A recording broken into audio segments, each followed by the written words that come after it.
now we go to the weekend that was. I still want credit from the hip. Yes. I'm still working on coming up with something better. I'm like, I need to dig into like some movie clips of like people like learning things or something.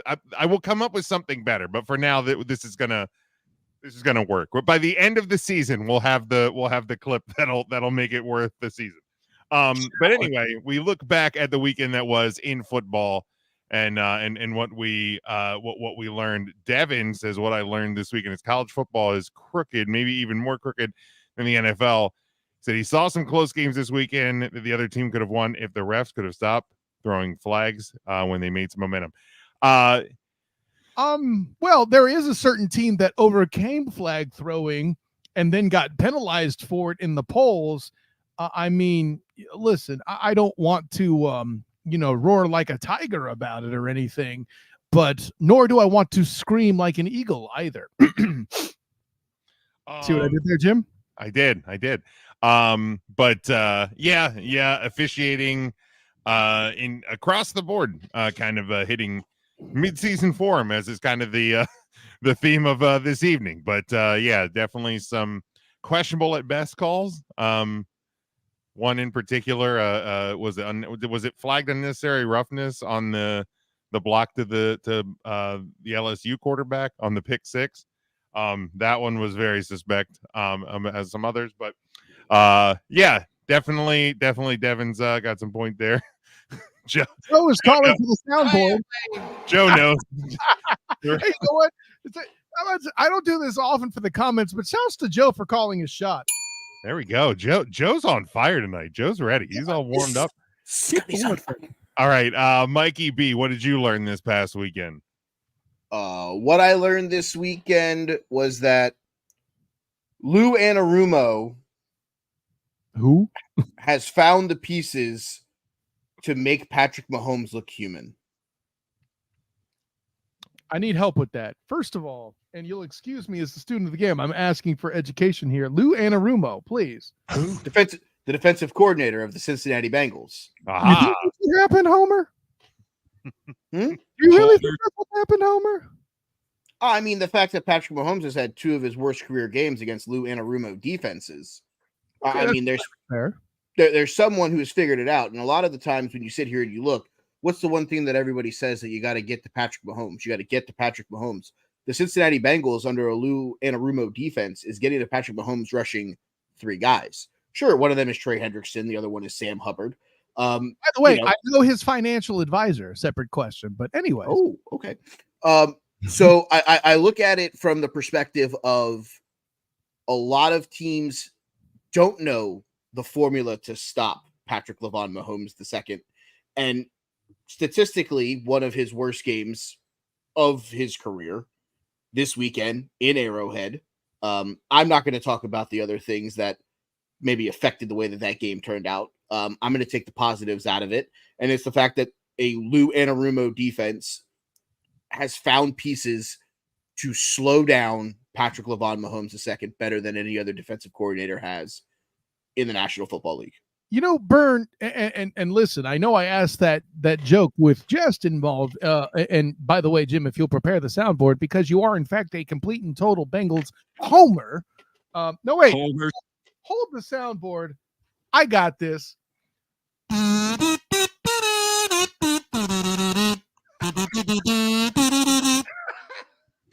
But, bro, that was fine analysis by you, and I'm not even mad at it. Carry on.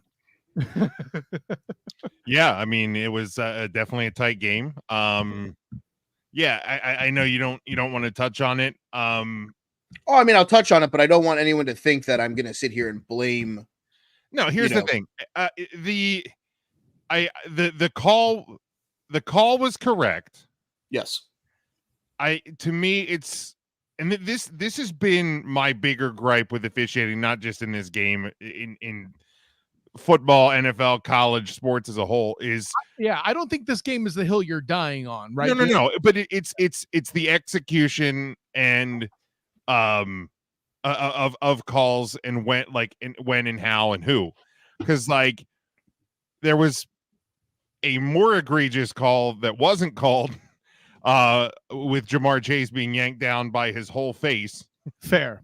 And then Mike agrees with you, apparently. and when he disputes the call, then he gets a 15 tacked on. Yeah, I don't know what was said. We never know what's exactly said in those moments. I do love the referee that goes, he crossed the line. What did he say? Right. What was the word? Right. Exactly. I'd love to know. I'm waiting for the NFL films to come out on that.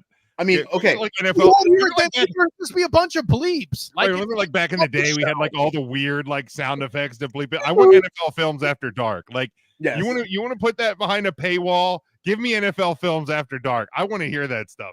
First of all, we have fine footage here of Mikey Burns' face turning effing red as you brought that play up. Yeah, I want that. And Burn, I'm not saying this out of anger. I'm saying that your pain is felt as somebody who was the fan of a team hurt by Patrick Mahomes II. Child, get in line. At least you weren't in the bleeping Super Bowl when it happened. Boy, Jim, you are picking topics on purpose to challenge me to curse on my own bleeding show, man. Stop it. but I figure if you break, I won't feel as bad when in like 1 hour 37 minutes and 52 seconds I hit the wrong sounder. But you know, and like that's the thing. It's the execution of calls that frustrates me because the right call was made, but like I can understand why Bengals fans are frustrated in that moment because of what happened minutes earlier.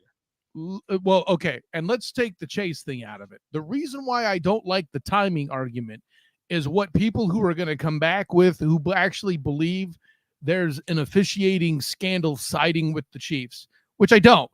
They're just good at football, guys. And teams that are good at football and are experienced at football know how to leverage the officials.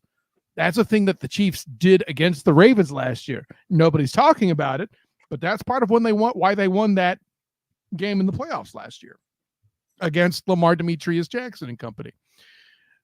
Not to bring up another sore topic, Burn, but when that Bengal hit Patrick Mahomes II out of bounds in the last game where they faced off against each other, the ish was a right call. It was a boneheaded play. What about that Eagles Super Bowl? Says evil twin Sean, I assume, if he were here.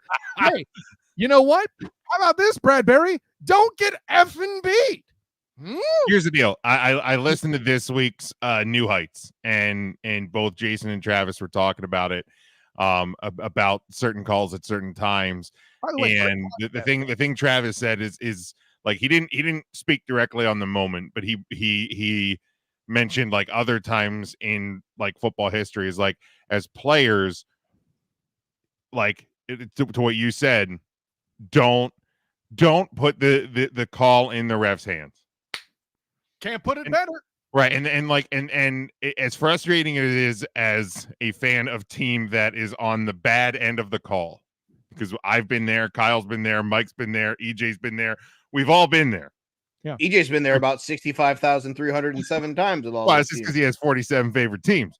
But you know what I mean? It's the thing that objectively, and not really that objectively, because I did not want the Eagles to win a second Super Bowl. Like in that moment where the jersey was pulled, is like if you don't pull the jersey, the ref doesn't have to make that choice. Correct.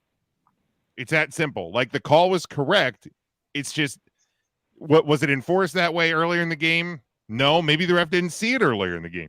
I also like that's another thing just in sports in general is we forget that the people on the field, be it the quarterback who misses an open receiver, running back that misses the open hole, the referee that misses this call, that call, the other call, they're seeing the game at a far different angle and speed than we are on a TV.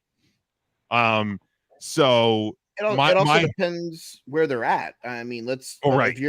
If you're at one half of the 20 and you're watching a guy go 80 yards, it's a lot different to see a hold than when you have 12 eyes staring in the end zone.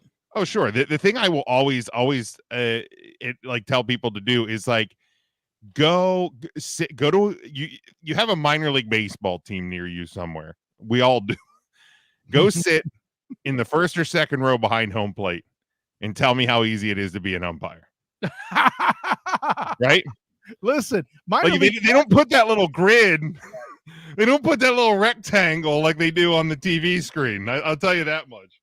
It's best encompassed by the real men of genius, real American heroes Budweiser ad campaign, where they had Mr. Sports Heckler guy.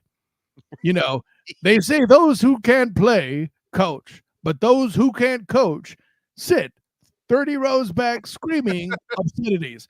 And that's right, mother beeper. Right. And I'm just as guilty of it because I have lost many a voice sitting in the stands of hockey games. So I'm assuming part of them was being un-American, right, Jim? Probably a few times, yes. That's the Rochester Americans, folks. Before, yes, don't tweet me your hate mail. I'll just block you. I promise. All right, Kyle, what did we learn this weekend? Oh, holy crap! I completely lost my train of thought. Boy, there was a lot we did learn, if you ask me. I'll say this: Sean, much to the compliment of the San Francisco 49ers, your evil twin, Jim, of course, implied that they have a lot of replacement parts. Apparently, they need another replacement part for Brandon Aiyuk, who disappears as all these other Niners get injured. I said it. Yeah, he was not very visible. I don't know. Maybe he could pay for a replacement. He probably could. He has some new money. He's got fun coupons. No disrespect. I see what you did there. No disrespect to the Vikings, of course, who took advantage of all the mistakes the Niners made, particularly Brock Purdy, who did not have his best game. But yeah, noticing that Harry Houdini is looking at Aiyuk and going, "Hey, man, how did you disappear in that situation?" Like, I got to take notes. How'd you do that? By the way, was nobody who had Harry Houdini schmack on the huddle up student game simulcast? I did not. Absolutely not. That was a heck of an effort. Jim, I am on the teetering edge several times on this show already. God. I know, man. I don't know what's going on because I think it's because it's the huddle up background. I'm kind of in the driver's chair. Like I think you've gotten lost in your surroundings a little. Maybe you just pick good topics like a good producer. Or that. I am a good host. Who should be in the 20 through 25 count? Never mind. That's another thing for another day.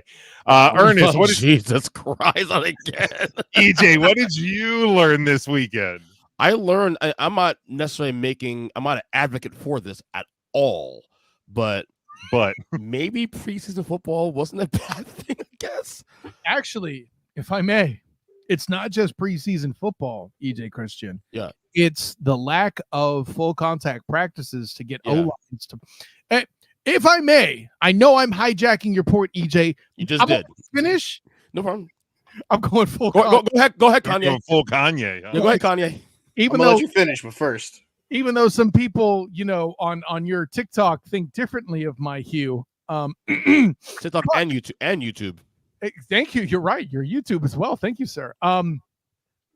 I think something I would propose to the league is right now they have limited padded practice as an element of the NFLPA collective bargaining agreement, right? I think they would be wise, both the Players Association and the league, to break offensive linemen out to have full contact on their own to actually get a chance to develop, because that's the only way you can do it. Because how much have we heard about bad offensive line play? And let me flash my credentials again for those who aren't seeing the YouTube feed of my Aaron Evans original painting of me in my day. Shouts to Aaron Evans, former UCF tackle, and Orlando Apollo's left tackle, by the way. Former Eagle as well. Where's Sean? I don't know.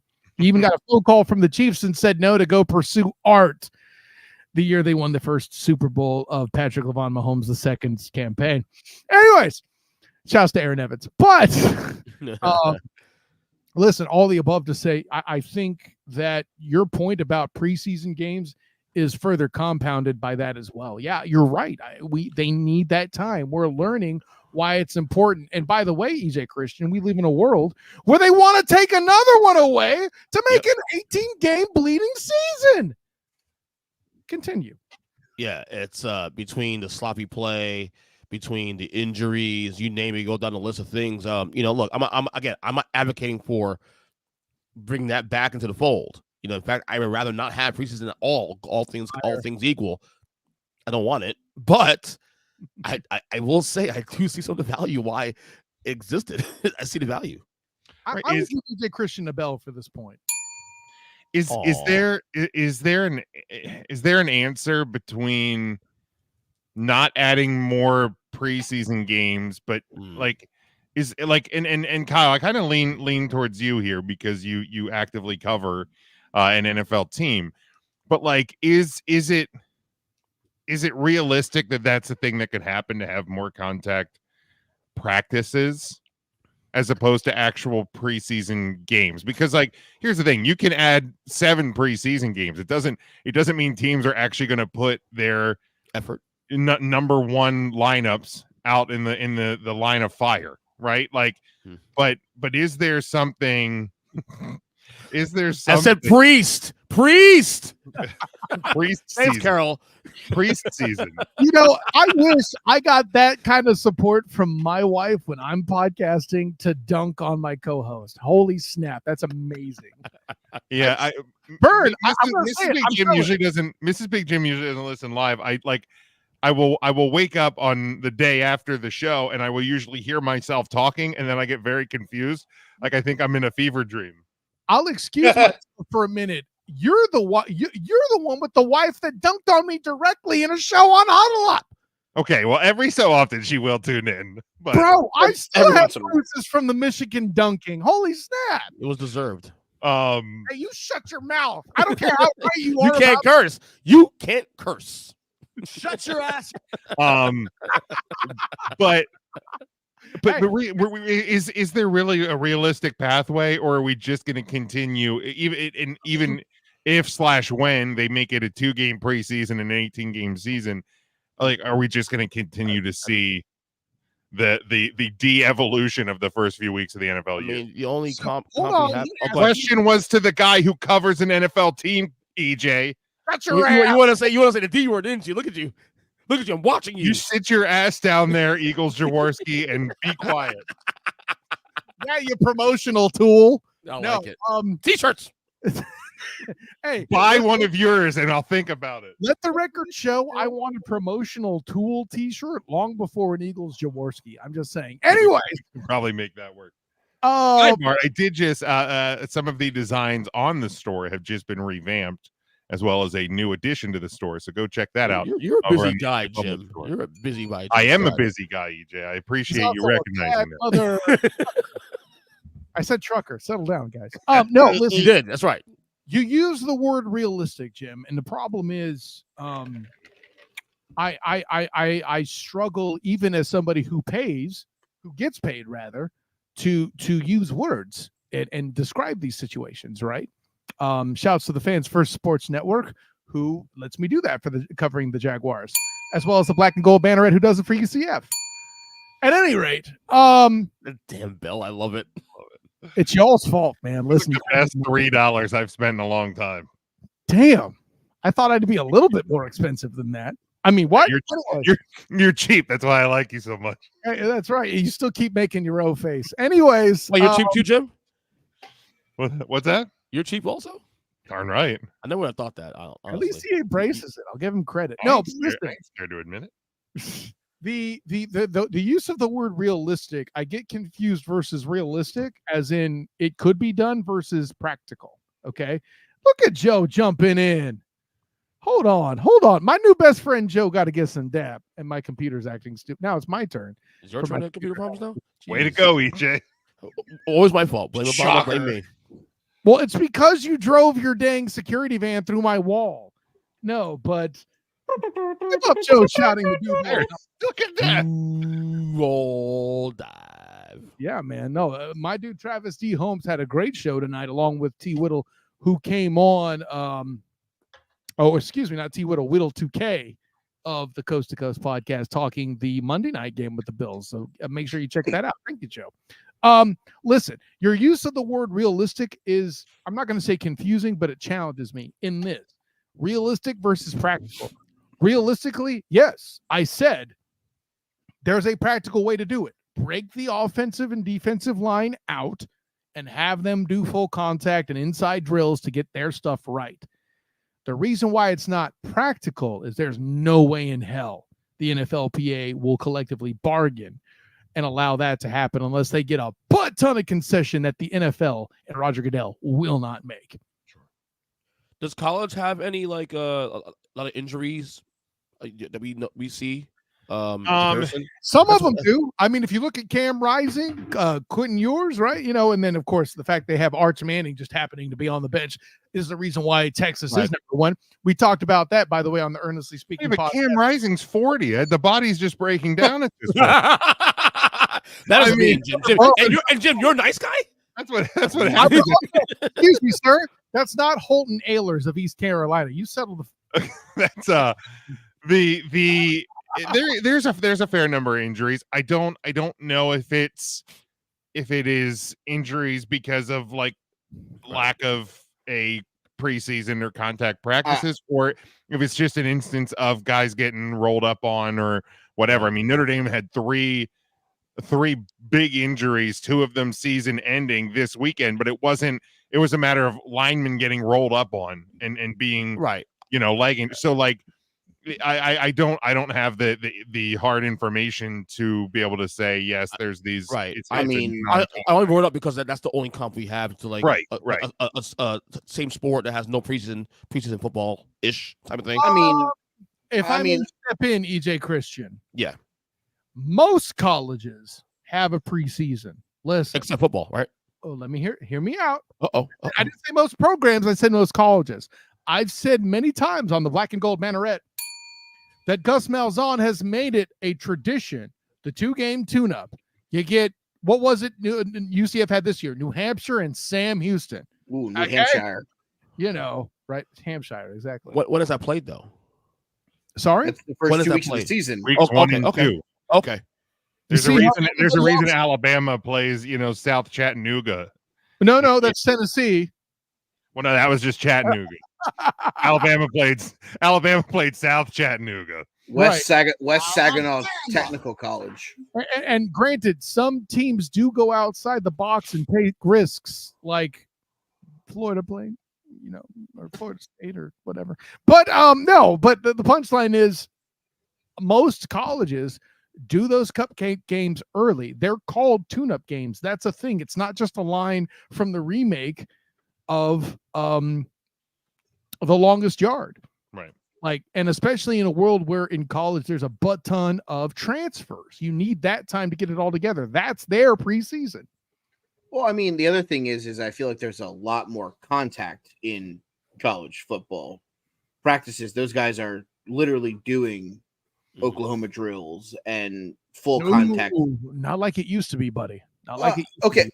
Okay, but one day of it is more than what the NFL is getting. In comparison, right? Still harder than the NFL. I mean, here's the deal. We're talking about banning the hip drop tackle. They missed 5 penalties this week alone that I saw, and 2 of them caused severe injuries.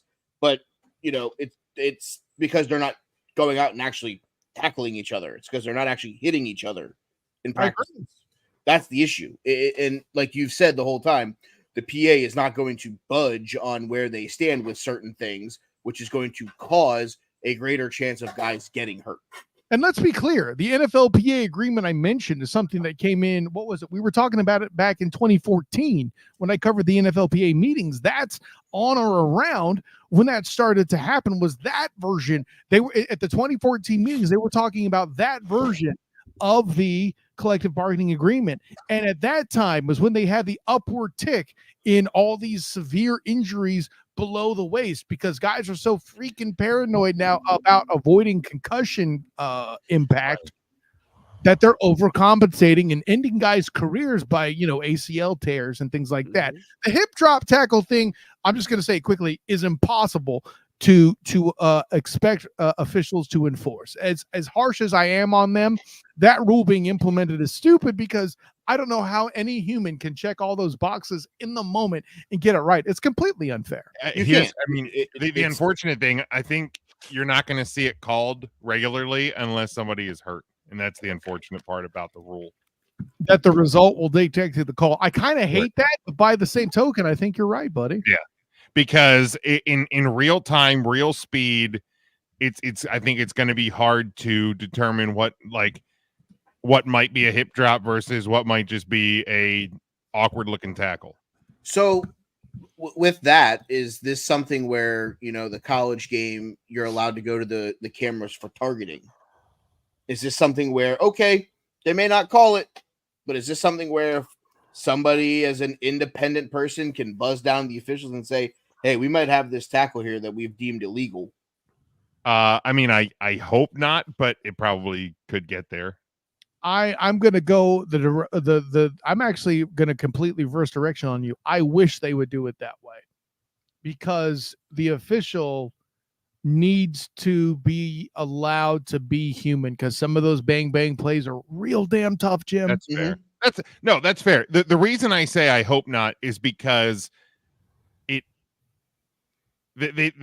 don't have a quick way to do the process. And I know, I understand you're making a hard distinction on if it's a penalty, if it's not, if it's intentional, if it's not, especially with the targeting thing.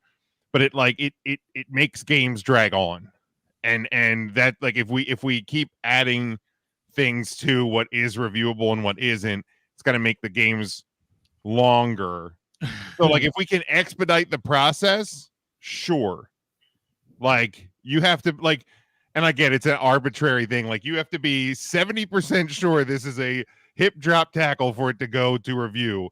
And then let's make it a 3-minute or less review process, or so, you know what I mean? But yeah, and I think you're talking about the pendulum swinging back in the direction of player safety, right? Where we live in a world where a guy that died on the field doesn't get comeback player of the year. We're trying to overcorrect, right? So I said Jim, I'm not wrong. So, buddy, I'm in your camp on that one. I know we disagree on a lot of things. That's why it's funny. But here's the thing. People, and Jim, by the way, you and I are going to agree that that's the joke, right? You and I agree that elongating the game is, air quotes, a bad thing because we're members of the media. Do you think the football public wants the game to end sooner? Bull beep. Well, I know Buffalo Wild Wings doesn't. My man, this guy gets it. Okay, wait, Sanchez, damn it. this guy gets it. Okay, they want to stay at Buffalo Wild Wings or wherever they're at longer. They don't give a damn if the game ends sooner. They'll pretend in their fake outrage in similar fashions like woke people like you do. I'm kidding, Jim. But no, they don't want the game to end sooner necessarily. They'll enjoy the escape. What are we talking about right now? All right. Any more thoughts on the preseason and lack thereof? All right. Yeah. I do have thoughts. DJ Christian has brought up on this show. Congratulations, sir. Thank you. Yeah, I have thoughts. Tony Romo, no. Eli Manning, no. There you go. Continue. Well, Romo wasn't on the list, by the way. I thought he was. No, sir. Really? Eli Manning was, though, right? Eli Manning was. You say no to him being a first ballot? Oh yeah, no, first ballot, no. Good. I agree with you. Yeah. And we're unanimous. Oh my God, first time ever. You actually right for one, Jim's. Good job. Yeah. Wow, rude. It took you 8-9 years on friendship to get that point. Don't be rude. The thing I learned this weekend, well, I didn't learn it, but I think a lot of people in the football world learned. Derek Carr was not the problem with the Raiders. I've been saying it since he was the quarterback of the Raiders. I said it last year, and now you have an offense that has all of its weapons healthy. And you have a coaching staff that's a little bit more ingrained and is playing to their strengths. And look, the first week you did it to the Panthers, that's adorable. Okay. Cool. A lot of teams are going to do that to the Carolina Panthers. Now this week, again, it's week 2. And the thing that I've been stressing, and maybe it's part of what we learned this weekend, is that we don't know a whole heck of a lot about a whole heck of a lot of the National Football League right now. Yeah, I mean, you would be a complete idiot to do a pretender and contender segment on your show with 2 games in the NFL. Getting engagement though. Hey, it is what it is. I win. Speaking podcast. There you go. That's right. But because here's the thing. I don't. The Eagles are 1-1. Was the team that showed up in Brazil the real Eagles? Was the team that showed up last night the real Eagles? It's Was the Cowboys team that beat the Browns the real Cowboys, or was this week's team the real Cowboys? I really don't. Like there's, you know what I mean? There's so much that we still don't know because there's no real preseason. There's no real look at what these teams are. To Mike's point, last week after the Cowboys beat the Browns, he brought up in the preseason about the Cowboys defense, how everybody's healthy and everybody looks good. And they did look very good against the Cleveland Browns. Excuse me, you're Super Bowl contending Cleveland Browns, right, Jim? Deshaun Watson comeback season, Cleveland Browns. Who said that? And then this week, I'm not sure that any member of the Cowboys defense ever actually got to the parking lot. So is boat raced. Boat race isn't even to describe it. But like Carr looked fantastic. Kamara looked like a 20-year-old. It was absurd watching that team just do whatever they wanted. So to everybody that for a year and a half or more has been saying how Derek Carr is bad, Derek Carr stank in with the Raiders. I was going to say Oakland, might as well say Los Angeles. They live in Las Vegas, but who really cares? Derek Carr was never the problem. Coaching was a problem. Personnel was a problem. You give this guy weapons, you give this guy time, and he is a really good quarterback. Is he Patrick Mahomes? No, he's never going to be. Nobody is. Nobody is. Exactly. He's not Lamar. He's not. I wouldn't put him as a top 3, top 5 quarterback in the National Football League. Top 10, Jim? No. He certainly looks like it right now. I need to see more. Of course you do. It's week 2. That's the I whole mean, point. I mean, let's be frank. He's in the conversation. Absolutely. Right now, he absolutely. Through 2 weeks? Okay, fine. We'll play that game. It's fine. No problem with that. Top 15? Seriously, top 15? Is that what we're doing? Are we going through 2 games or through this is like a larger sample? He's locked into the top 15. If he's not in the top 10, he's no worse than the top 12. And there's a real argument that he could be even higher than that. So let's revisit the conversation we had 2 months ago then. What did we all have Derek Carr individually now? I didn't have that conversation. I didn't do that show. Okay, then you're fired. There you go, Jim. Would you have it? Would you have it in Derek Carr? I don't remember. You're asking me to remember things from 2 months ago. That's a really. Mikey, remember you had Derek Carr? I probably had him on your part. I probably had him between 15 and 20. I'm glad he remembers he's married 2 months ago. That's my. Yeah, I probably had him in 15 to 20. If I'm same. And Joe makes a good point here, EJ Christian. I have him 20. You had him 20. You know the problem with haters entering the year is they're going to hate. Well, he had a bad year last year, man. Okay, but hold on. Let's. Who do you have at 19, 18, 17? Oh God.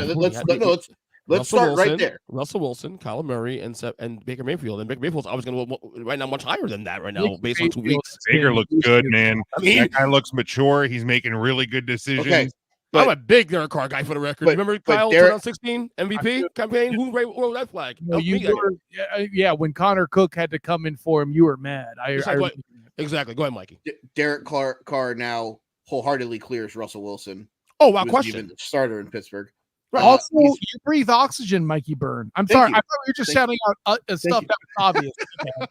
I'm just going based off of the 3 or 4 guys yet just above Derek Carr. Sure. The only one of them that I take over Derek Carr right now is Baker Mayfield. Got it. Yeah. No. I take Derek Carr over Kyler Murray. Oh, yeah, I take him over the quarterback situation in Pittsburgh. The fact of the matter is 2 weeks. He's proven that he can throw the football again. That his decision making has been very, very good. The concern I have here long term for Derek Carr in the 2024 season is Jim mentioned it. Alvin Kamara running like he's 20. Alvin Kamara has done this the last couple years and then ends up in the last couple weeks of the season being severely dinged up, and then it makes the quarterback have to throw the ball more. So yeah. Well, hold on. Let me stop you there. Is Alvin Kamara's proliferation on the ground or in the air? Because he has yet to have 1,000-yard season running the ball for an extended period of time. They also have Andre Miller coming back in a couple weeks too, so that can take some of the load away from Kamara as the right. season plays. We're Jim, I don't also- need your facts, you're ruining my narrative. But we're also running through a Come on. 2-game sample. I'm not saying you're wrong. Kamara is more of the receiving where they Correct, lose right. where they lose him is it's in the pass game. But let's be Correct. clear. But let's be clear though. We're also running through a 2-game sample. I'm not saying what Mike says wrong because I think if we go to 2 games, top 10 in the league. Okay, two games, absolutely. I need a larger sample though. That's all I'm Correct. saying. Right. Yes, but are the Saints contenders or pretenders? though? That's the Right question. now, pretender. What we said on the podcast. I need to see more. Right That now, team you needs to see don't more. know. You Tampa- don't know anything about anybody. That's No, the no, hold on, point. hold on. That's not true because I said with Tampa, I said the contenders already. I said that on the podcast. Hold because on. They're I not- raised. you Hold on. don't Here's know. why. We don't know. Here's what I know. Okay, Jim. This is why I know. Okay. You don't though. They were in the playoffs last year. They Cool. won a playoff game. They Cool. almost won a second playoff game. So I'm Cool. basing it on a larger sample. That's all I'm saying. New Orleans proves people look a couple more weeks and then we This- can have that conversation. This That's all I'm year's saying. Bucks team ain't last year's Bucks team. Okay, yeah, they're This better year's right, Lions team ain't right now. last year's Lions team. Yeah, and Jim, guess what? Right now, they're better than last year, in my opinion. You do realize Vita Vea is hurt, right?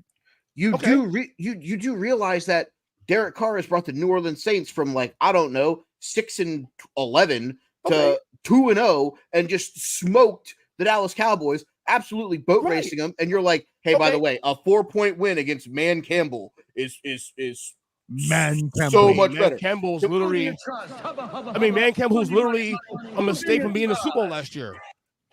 Yes, absolutely. But I didn't know Man Campbell played wide receiver for the Detroit Lions. At the end of the day, it is this. The New Orleans Saints boat raced on the road Right. a team that none of us in this panel would have picked them to probably beat straight up. If I'm not mistaken, look, if I'm not mistaken, and look, I'm not saying the Saints aren't good. I'm saying I need to see more. Okay. They also started 2-0 last year, for the record. My number one seed, New Orleans Saints. Yes, So and what it's happened last to year. them? What happened to him? Alvin Kamara got hurt. It's the same thing I just brought up. But Kyle brings up the most valid point that you've yet to actually use in an argument here. Vea Vita hurt? Vea being hurt. Guess what? Yeah. There goes the heart of their defense. How long is he out for? So if they give up 35 next week and Baker Mayfield throws 4 picks, are we going to have the conversation of they're now pretenders? They're not good because they beat the Lions last week or 2 weeks ago? I mean, let's have the conversation. The fact of the matter is they're going to play each other. If I may, I Twice, have too. the Lions as a Super Bowl winning Homer, team. Homer. Right? Homer. Thank you, Kyle. But I what if the team that almost went to the Super Bowl last year was more fluky? What if the mistakes are just going to keep weighing down on themselves? We don't know. Okay. It's week 2. Okay, so here's the thing. That applies to a lot of teams, not all teams, though. Here's what we do know. literally we do know, applies to we do know through 2 weeks the Giants suck. The Panthers suck. The Chiefs are amazing. The Wait, Niners who? are going to be pretty good. Who are amazing? Man, The Chiefs. The Chiefs are 2 plays away from being 0-2 if I want to Yeah, play the yeah, Eagles and also- card. 2 plays almost being owned. so bold. I love the part where we talk about the Giants Algae being Mets. terrible. If only we had a Giants fan on this panel, that would be offensive. Shut your mouth. That would be great. Shut your ass. You taking Bad thing. Maalox? Are you okay? You got worked up. He is Listen. taking Malox. Milk and magnesia. There's algae meds here. Between crashing through the wall with the security van and making that point, of course he's constipated. Like No, Mrs. Jaworski just heard him screaming from the van and brought him Maalox. No, all It's I'm amazing. saying is that you say oh, it's 2 weeks and we don't know anything yet. Yeah, we know some things. We know some things 2 weeks. And listen, joking aside, there are some elements of facts that are out there, but much like power rankings, as things change, we will adjust our expectations. Using the Bucks as a continued example, the Lions, most of us will. the Lions. Fair point, Jim. The Lions under Man Campbell were 1-7 in the red zone. Do you expect the Bucks, to have that kind of defense? I don't care how good Todd Bowles is at defense, to have that continued success without Vita Vea. No. I don't. No. I don't think he's out for the year, but the next game there will be, if there's a 1-7 in the red zone stat for the Bucks defense next week, you already know what we learned is on the podcast. All right. My thing. What we learned is the things that we know, like concrete, set in stone, are very few though. What we learned, Very Kyle, though, Sure. is that if somebody goes 1 for 7 in the red zone against the Buccaneers next week, Bo Nix had a great day throwing the football because they're playing Denver. Hey, all I know about Bo Nix is he's the best press conference of all time. Bo, why don't you take us? the Denver Broncos. I need that clip. I need to find that clip, Thank you. Kyle. Bo, how'd that interception go? Take us through that interception. Yeah, well, I dropped back to pass and threw it to the other team. Gold. I love it. Absolute gold. I love As a that. member of the media, I don't care if that's terse or short. I can work with that. No, that's a great bite. That's 100% a great response. All right. Great God, article. I love that segment went fun. much longer than I thought. That's Let's Let's go. Bad and Ugly still. Just imagine that. Oh my god. Now you see why I changed the script this year, EJ.